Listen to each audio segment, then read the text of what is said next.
ጀማሪ ዩቱበሮች ቪዲዮ ቀን በቀን ቢለቁ ለቻናላቸው ጥቅም አለው ወይስ ጉዳት አለው የሚለውን በዛሬው ቪዲዮ እንመለከታለን። ይህ አክስቴ ቤዛ የዩቱብ ቻናላችን ነው። በዚህ ዩቱብ ቻናል ታዲያ ለዩቱብ ቻናላችሁ እድገት የሚጠቅሟችሁን ቲፖች እና ትሪኮች ለእናንተ በማሳወቅ እንታወቃለን። ዛሬም ደግሞ አዲስ ነገር ይዤ መጥቼላችኋለሁ። ቪዲዮ ላይክ በማድረግ ጀምሩ። ለጓደኞቻችሁ ደግሞ እንዲዳረስ ሼር ማድረግ በፍጹም እንዳይረሳ። አዳዲሶች ደግሞ ሰብስክራይብ እያደረጋችሁ ተቀላቀሉን። መልካም ቆይታ።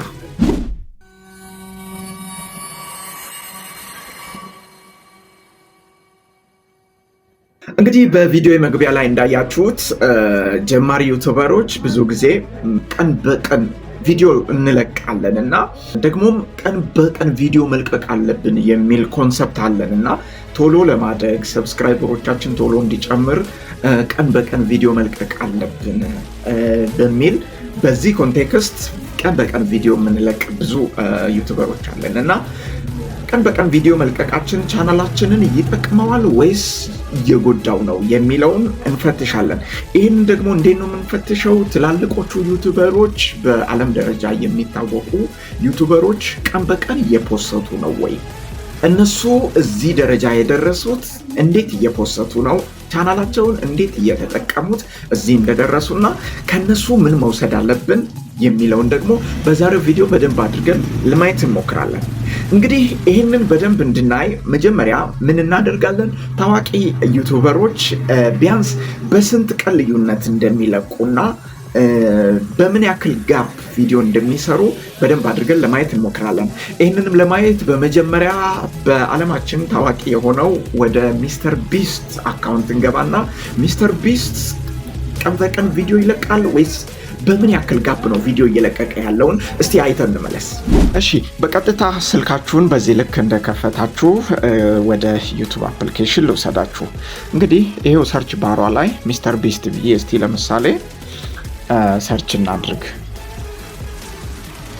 ቴንክ ዩ ቬሪ ማች። እንግዲህ በዓለማችን ታዋቂው ዩቱበር ኦልሬዲ ሚስተር ቢስት ነው። ይሄ ነው አካውንቱ። እንደምታዩት የሚስተር ቢስት አካውንት ጋር መተናል። አሁን ሚስተር ቢስት በስንት ቀን ልዩነት ነው ቢያንስ ቪዲዮውን እየለቀቀ ያለው የሚለውን ለምሳሌ ይህ ለመጨረሻ ሰዓት የለቀቀው ቪዲዮ ከ3 ቀን በፊት ነው። አሁን 3 ቀን ሆኖታል። ጠቅላላ 69 ሚሊዮን ሰው አይቶታል። የሚገርም ነው። ከስር ያለው ደግሞ ከዛ በፊት የለቀቀው ቪዲዮ ከዛሬ ከ2 ሳምንት በፊት የተለቀቀ ነው። 123 ሚሊዮን ህዝብ ጋር ደርሷል። በጣም የሚገርም ነው። እዚህ ውስጥ ግን በጥንቃቄ አንዱን ቪዲዮ ከለቀቀ በኋላ ቀጣይ ቪዲዮ ለመልቀቅ ምን ያክል ጊዜ በመሃል እንዳለ ማለት ነው። ለምሳሌ ይሄው በዚህ ቪዲዮና በዚህ ቪዲዮ መካከል የ2 ሳምንት ልዩነት አለ ማለት ነው። ልክ እንደዛው በዚህ ቪዲዮና ደግሞ በዚህ ቪዲዮ መካከል የ2 ወይም የ3 ሳምንት ልዩነት አለ ማለት ነው። ስለዚህ ብዙ ቪዲዮዎቹን ሄዳችሁ በደንብ ለማየት ሞክሩ። እያንዳንዱ እይታ ያስፈራል። በቃ ይሄው እዚህ ጋር 119 ሚሊዮን፣ ይሄ 119 ሚሊዮን፣ 62 ሚሊዮን፣ 106 ሚሊዮን፣ 138 ሚሊዮን ሰው አይቶታል። ስለዚህ ይሄ ማለት ምንድነው? ቢያንስ አንዱን ቪዲዮ ለቆ ቀጣዩ ሌላ ቪዲዮ ለመልቀቅ በትንሹ ከ2 እስከ 3 ሳምንት ይቆያል። ማን? ሚስተር ቢስት ማለት ነው። መልካም፣ እንግዲህ እንዳያችሁት ሚስተር ቢስት አካውንት ውስጥ ገብተን አንዳንድ ነገሮች አይተናል። እንግዲህ ሚስተር ቢስት በዓለም ደረጃ ታዋቂ የተባለ ዩቱበር ነው። ነገር ግን እንዳያችሁት ቀን በቀን ቪዲዮ አይለቅም። ቀን በቀን ቪዲዮ መልቀቅ አቅቶት ይመስላችኋል? አይደለም፣ በፍጹም። ነገር ግን ቀን በቀን መልቀቃችን ቢያንስ ጥቅም እንደሌለው የምንረዳበት አንዱ ወይ ነው። እስቲ ደግሞ ወደ ሌላ አካውንት ልውሰዳቸው። ሌላ አንድ ታዋቂ ሰው እንምረጥና ወደዛ አካውንት ውስጥ ገብተን ደግሞ አንዳንድ ነገሮች ለማየት እንሞክር። በሁለተኛ ዙር ለማሳየት ያሰብኩት ቻናል የአይሾው ስፒድ ቻናል ነው። አይሾው ስፒድ ቻናል ውስጥ ገብተን ደግሞ እስቲ አንዳንድ ነገሮች አይተን እንመለስ። ቀጥታ ሰርች በተኑ ላይ ትመጡና አይሾው ስፒድ፣ ይሄው እዚህ ጋር ያ አይሾው ስፒድ። ይህ እንግዲህ የአይሾው ስፒድ ዩቱብ ቻናል ነው። እንደምታውቁት አይሾው ስፒድ በዓለም ላይ በጣም ታዋቂ ሰው ነው። እንግዲህ ያ 53.5 ሚሊዮን ሰብስክራይበር ያለው ዩቲዩበር ነው። እንግዲህ አይሾው ስፒድ ጋር ደግሞ ስንገባ ሌላ ተአምር፣ ሌላ ትኩሳት እናያለን። ይሄውላችሁ ለመጨረሻ ሰዓት የለቀቀው ቪዲዮ ከ11 ቀን በፊት ነው። 1.9 ሚሊዮን ሰው አይቶለታል። በደንብ አድርጋችሁ እዩ። ከዚያ ቀጥሎ ደግሞ ከዛ በፊት የለቀቀው ቪዲዮ ከ2 ሳምንት በፊት ነው። ጭራሽ ከ2 ሳምንት በፊት ማለት ነው 987,000 ሰው ጋር የደረሰ ቪዲዮ ማለት ነው። ልክ እንደዚያው ሌሎቹንም በደንብ አድርጋችሁ ማየት ትችላላችሁ። ይሄኛውን 3ኛ ላይ ያለው ከዛሬ ከ2 ወር በፊት የተለቀቀ ነው። 5 ሚሊዮን ሰው አይቶታል። ይሄኛው ከ4 ወር በፊት የተለቀቀ ነው። 3 ሚሊዮን ህዝብ አይቶታል። ይሄኛው ከ5 ወር በፊት የተለቀቀ ነው።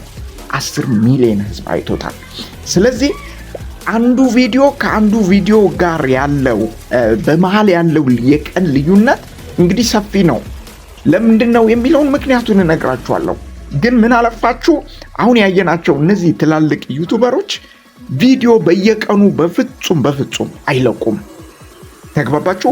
እዚህ ጋር እንግዲህ ይህንን ኮንቴክስት እንድትይዙልኝ እፈልጋለሁ። ተመልሰናል። እንግዲህ አይሾው ስፒድ አካውንት ውስጥ የአይሾው ስፒድ ቻናል ውስጥ ገብተን የሆነ ኮንሰፕት ወስደናል አሁንም። ስለዚህ አይሾው ስፒድ ታዋቂ ዩቲዩበር ነው። ነገር ግን በየቀኑ ቪዲዮ መልቀቅ የሚችል ሰው ነው። ነገር ግን ቪዲዮ እየለቀቀ አይደለም። ለምንድነው ምክንያቱ? መጨረሻ ላይ እንመለከታለን። እንዳይከፋችሁ ግን በደንብ እንድትረዱት ስለምፈልግ አንድ የሀገር ውስጥ ዩቲዩበር ደግሞ ወስደን እንያ። ከኢትዮጵያ ዩቲዩበሮች መካከል እስቲ ደግሞ አይተን እንመለስ። አይበቃንም ከሀገር ውስጥ ዩቲዩበሮችም አንድ አሳየን ብላችሁ የምትሉ ከሆነ እንዲሁ ከሀገር ውስጥ ዩቲዩበር ደግሞ አንድ ታዋቂ ዩቲዩበር ልጠቀም። አቤል የብርሃኗ ልጅ ለምሳሌ። እሺ አቤል ብርሃኑ የወይኗ ልጅ፣ ሶሪ በጣም ይቅርታ አድርጉልኝ። እንግዲህ አቤል ብርሃኑ ታዋቂ ዩቲዩበር ነው። እንግዲህ ኢትዮጵያ ውስጥ እንግዲህ እንደምታዩት 1.64 ሚሊዮን ህዝብ ተከታይ አለው። ቀላል ዩቲዩበር አይደለም። እንግዲህ እንደምታዩት ለመጨረሻ ጊዜ የለቀቀው ቪዲዮ ከ9 ቀን በፊት የተለቀቀ ነው። 636,000 ህዝብ ጋር ደርሷል ይሄ ቪዲዮ። ቀጥሎ ያለው ደግሞ ከ2 ሳምንት በፊት የተለቀቀ ነው። 398 ህዝብ ጋር የደረሰ ቪዲዮ ማለት ነው። ልክ እንደዛው ሌሎቹን ማየት ትችላላችሁ። ግማሹ ከ1 ወር በፊት፣ ግማሹ ከ2 ወር በፊት። በየመሃሉ የ2 ሳምንትና የ3 ሳምንት ልዩነት አለ። የ2 ሳምንት የ3 ሳምንት ርቀት አለ። ስለዚህ እንዳልኳችሁ እዚህ ጋር የሚገርም ኮንቴክስት እንድትወስዱልኝ እፈልጋለሁ። ተመልሰናል። እንግዲህ 3 ትላልቅ ዩቲዩበሮችን አካውንታቸው ውስጥ ገብተን ቪዲዮ እንዴት እንደሚለቁና በምን ያክል ጋፕ እንደሚለቁ በደንብ ለማየት ሞክረናል። እንግዲህ በጥንቃቄ እንዳያችሁት እነዚህ ትላልቅ ዩቲዩበሮች አንድ ቪዲዮ ለቀው ቀጣይ ቪዲዮ ለመልቀቅ በትንሹ ከ2 ሳምንት እስከ 3 ሳምንት ጊዜ ገደብ አላቸው። ይህንን ያደረጉት ለምንድን ነው የሚለው ላይ በደንብ አድርጌ አሁን ላብራራ ነው። በትክክል ትኩረታችሁን ወደዚህ አድርጉት። ዩቲዩብ አልጎሪዝም የሚባል ሲስተም አለው። አንድ ቪዲዮ ከለቀቅን በኋላ ይህንን ቪዲዮ በደንብ ገምግሞ፣ በደንብ አይቶ፣ በደንብ አጣርቶ ለነማን ማድረስ እንዳለበት፣ ይሄ ቪዲዮአችሁ እነማን ጋር ቢሄድ ስኬታማ እንደምትሆኑ በደንብ ገምግሞ ቪዲዮአችንን ቫይራል ለማውጣት ጊዜ ያስፈልገዋል። ቢያንስ በትንሹ ከ3 ቀን እስከ 1 ሳምንት እንዲሁም እስከ 3 ሳምንት ጊዜ ድረስ ጊዜ ይፈልጋል ዩቲዩብ አልጎሪዝም። ለምሳሌ ዛሬ ቪዲዮ ለቃችሁ ዩቲዩብ አልጎሪዝም ቪዲዮአችሁን ሳይገመግም፣ ቪዲዮአችሁን ሳያይ ማንጋ ማድረስ እንዳለበት በትክክል ቪዲዮአችሁ ምንድነው የቪዲዮአችሁን ኮንቴክስት ሳያጣራ እንደገና በ24 ሰዓት ልዩነት ውስጥ ነገ ደግሞ ቪዲዮ ለቀቅን እንበል፣ ይሄ ቪዲዮ ይሞታል። ምንም ጥርጥር የለው። ለምን መሰላችሁ?